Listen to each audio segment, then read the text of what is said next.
Dahil ang balak ko po talaga mag-retire na sana. Pero sa nangyari na hindi maganda, na may pumuntang mga taga-SWAL dun sa akin para magpasalamat dahil nabigyan ko sila ng mga proyekto, nagalit po ang nakaupong mayor dito na pinapagalitan niya yung mga kapitan. Bakit daw sila pumunta sa akin? Kinumpis ka niya ang mga sasakyan na issue ng dating mayor sa kanila na mayroong counterpart ang ang mga barangay. Kinumpis ka niya yung mga sasakyan. So, doon na ako nainis. Hindi ko pwedeng itago ang aking damdamin na gano'n. Nagalit ako doon. Dahil sinos ang mayor niyo yan para na kayong ginagawang mga, kumbaga sa ano, akala mo siyang nagpapakain. So, sabihin niyo sa mayor niyo, sabi ko, para hindi na kayo pagalitan, ako na ang pupunta sa Bayan SWAL.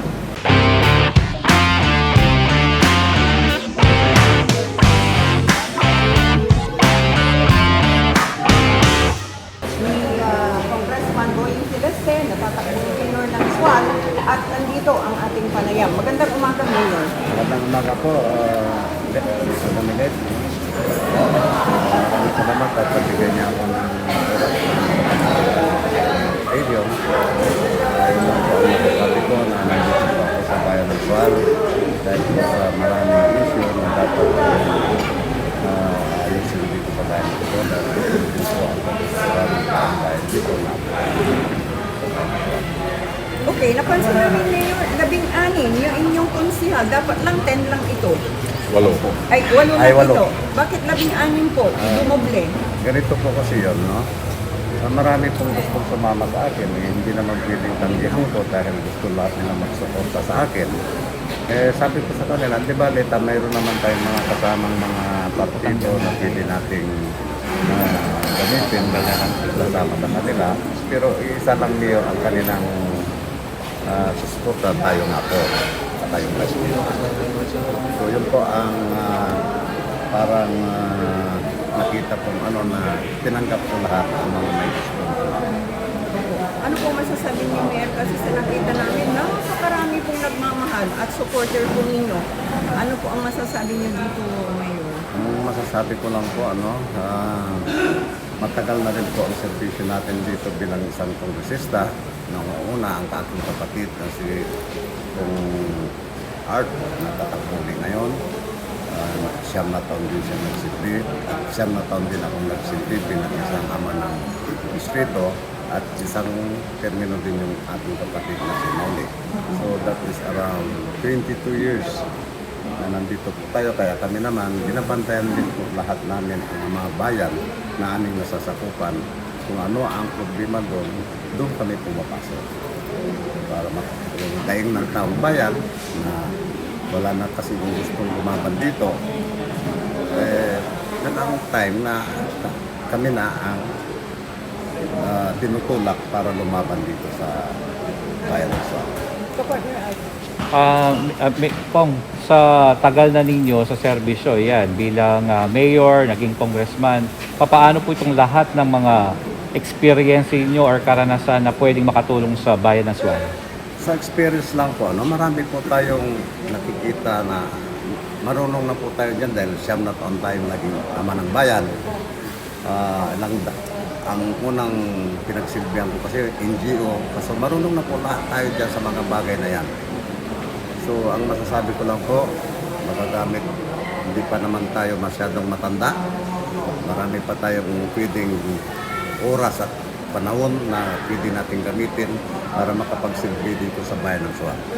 Ano po sanang balak nyo or plano nyo na pagbabago or dito po sa Bayan ng SWAL? At dito po sa Bayan ng SWAL, marami po ang babaguhin dito.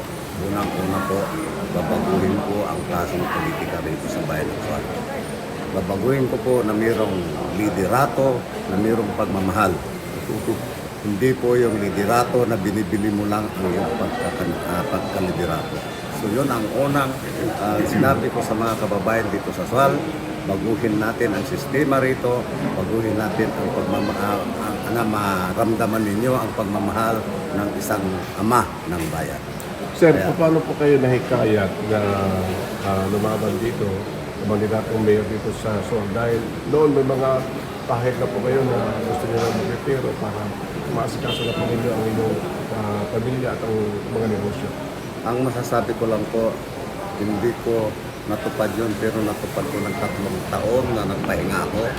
Dahil ang balak ko po talaga mag-retire na sana.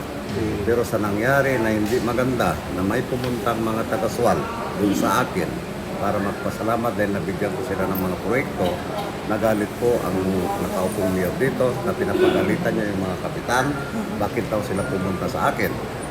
Kinumpis ka niya ang mga sasakyan na issue ng dating mayor sa kanila na mayroong counterpart ang ang mga barangay, kinumpis ka niya yung mga sasakyan. So, doon na ako nainis. Hindi ko pwedeng itago ang aking damdamin na gano'n. Nagalit ako doon. Dahil sinos ang mayor niyo dyan para na kayong ginagawang mga, kumbaga sa ano, kala mo siyang nagpapakain. So, sabihin niyo sa mayor niyo, sabi ko, para hindi na kayo pagalitan, ako na ang pupunta sa Bayan Suan. May bahay ako doon, sabi ko. 5 taon ko ng bahay yan. Kaya madali po akong nakapasok dahil may sarili akong bahay dito sa Bayan Suan. Kung alam ko po, itong bayan ng Sual, sleeping giant po ito, gaya po ng Bulinaw. Kung ikukumpara, ang Bulinaw, tulog na tulog din po nun, pero binuhay ninyo. Can you do the same thing what you did sa Bulinaw po dito sa bayan ng Sual? Alam niyo po, totoo po yung sinabi niyo. Ay, ang Bayang Sual ay isang pinakamagandang bayan kung tutusin. Pero sa nakita naman natin sitwasyon na ngayon, hindi maganda. Yan lang nakita ko dapat kung priority ayusin pa ako ang nakaupo. Yung piskidis natin dahil ako eksperensyado dyan, galing kami dyan. Ayusin po natin yan, hindi yung lagay dito, lagay doon. Sigurado ko, bakas April, itong panahon na magkakaroon na tayo ng piskid dito sa Bayan ng Sual. Ito recorded po sa buong Pilipinas, one of the second richest municipality po sa noon. Noon, Ang panahon ng Number two. Arsenal, number 2 po. Ngayon po, lumaglag, number 6. Number May 5. babalik mo po ba ito? Maibabalik niyo po ba yung status na yan? ang masasabi ko lang po, gawin ko po ang lahat para magagayin yung number 1. So hindi number 2, number 1 na. Kasi sa naging number 2 siya dahil lang doon sa napuko. Dyan sa ano na yan. Santa. Kung madagdagan pa ng mga iba-ibang klase, may tourism, mayroong kolehiyo, mayroong mga port, ay talagang magiging number 1 po tayo. So, hindi po ako nagbibiro. Kaya yun lang masasabi ko. Kaya po natin gawin yan kung magandang liderato po, magandang ayos ang mga ng bayan ng Sual. Ang liderato po ng bayan. So ang unang-una po, kaya po masabi yun, unang-una baguhin ko po ang klase ng liderato dito. Hihimukin ko ang mga taga-Sual, mamahalin ko sila, ipapakita ko, iparamdam ko sa kanila ang pagmamahal ng isang leader. Bago po umpisahan ang mga proyektong dapat gawin dito sa bayan. Sir, sa bayan po ng Sual, ang isa sa mga pinagpupunan po ng kanilang pondo ay itong fish cages. May mga pahayag po na kapag kayo daw po naging mayor ng Sual, inyo ho patatanggal ng mga fish cages. Patatanggal ko lang lahat ng mga hindi dapat nailagay doon na mga fish cages ay nilagyan niya. Talagang tatanggalin ko yun para hindi magkaroon ng fish cage.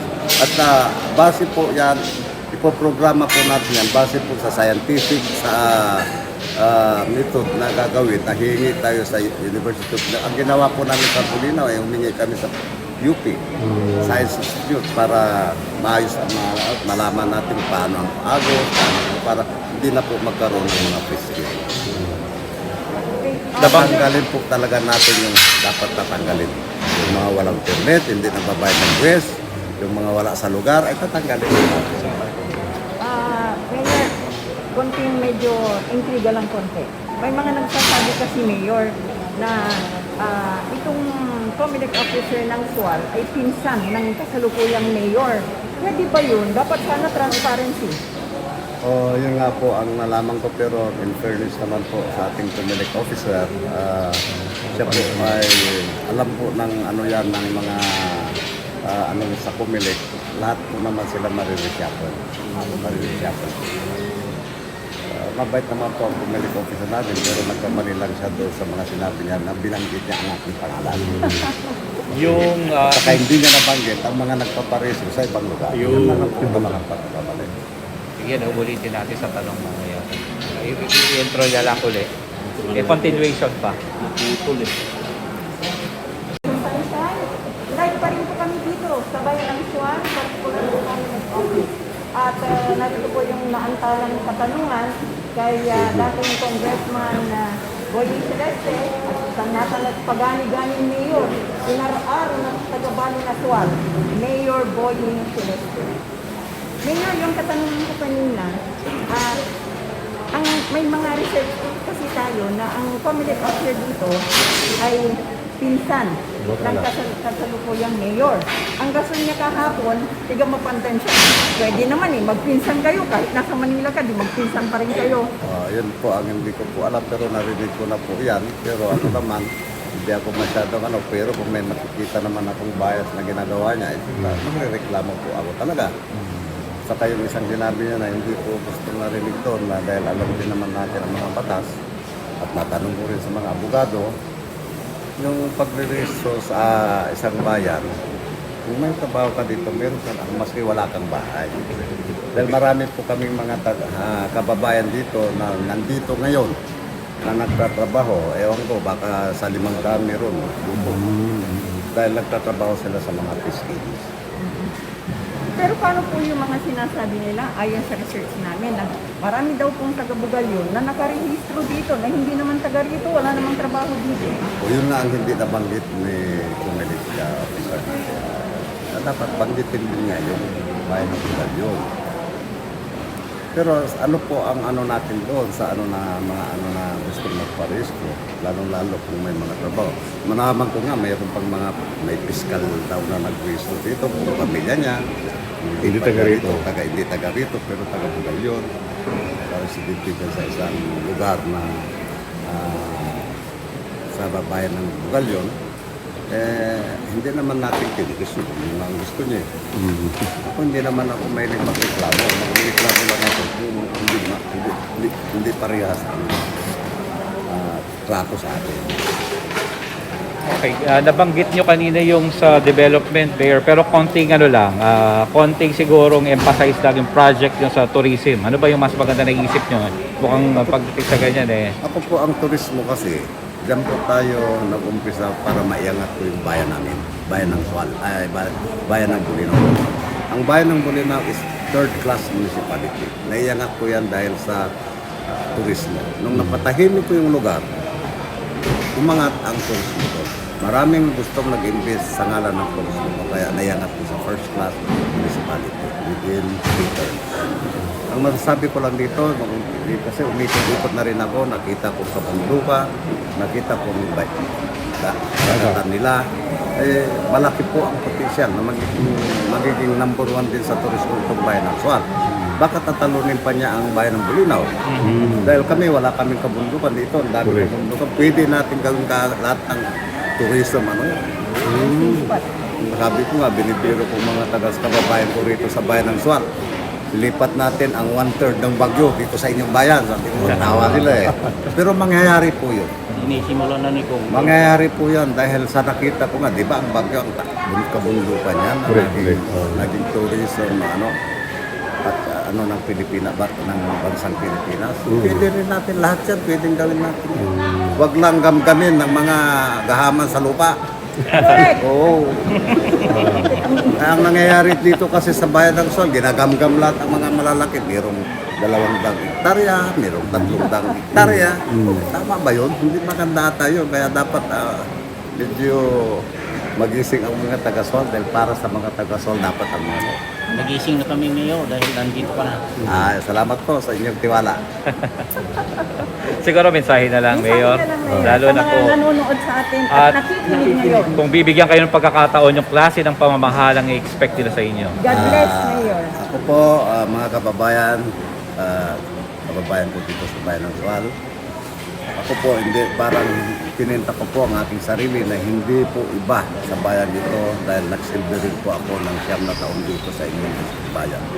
Ang mga proyektong iba nakikita rito ay karamihan akong nagpundo dyan. noon pa, mas marami na akong gustong gawin dito, pero hindi nagkakaano dahil hindi po tayo nakaupo. Iba rin kasi kung mayor ka dahil ikaw at maiayos mo lahat ang yung dapat gawin sa isang bayan. Napakasimlang na po. Kita ko ba yung mga scrap dyan na nakita ko kagad nung pagdating ko rito. Dapat gawin ng pera yan. Scrap yan. Benta na ng munisipyo para magkapira pa. Maitulong mo sa taong bayan. Kaya sabi ko, ang tagal-tagal na. Nung nagparesto pa ako, 1 year ago, nandiyan pa yan. So yun ang mga isang trabaho ng isang mayor na umikot ka. Tingnan mo kung anong dapat mong gawin. Mga kababayan, gawin ko po lahat. Mga ehemplo lang po yan na dapat kong gawin na gawin. Pero alam ko, pag narinig ni Mayor Calugay ito, gagawin niya na yan, lilinisin niya na yan. Gaya-gaya. Uy, Ginagaya niya kasi ang style ko eh. So yun lang po ang masasabi ko. Lahat ng ginawa ko rito na pati sa pamumulitika, ginagaya niya. Pero ang hindi niya nagaya, maraming sumapi sa aking mga taga-Sual na gusto akong suportahan. Lalo makikita niyo na ang ebidensya na siya, ilan lang ang kanyang kagawad na hindi niya nakumpleto. Tayo, labing-anim. Pero tayo labing-anim. So, yun lang ang sample na nakikita natin na gusto tayo ng taong bayan. At gawin ko lahat naman ang aking nakakaya para mapaunlad natin ang bayan ito. Nasa sentro po ito ng 1st District, 2nd District, kaya malaking potensyal doon na magkaroon tayo ng magandang eskwelahan dito para lahat ng mga mag-aaral natin dito sa 1st District ay madali ng mag-aaral. Marami pong pondo ang bayan ng Sual na pwede natin gamitin na magkagawa tayo ng isang eskwelahan. Yun po ang isang proyektong gagawin. Maraming sir. salamat, Salamat po. Pong Mayor. Salamat po. Salamat po, Mayor.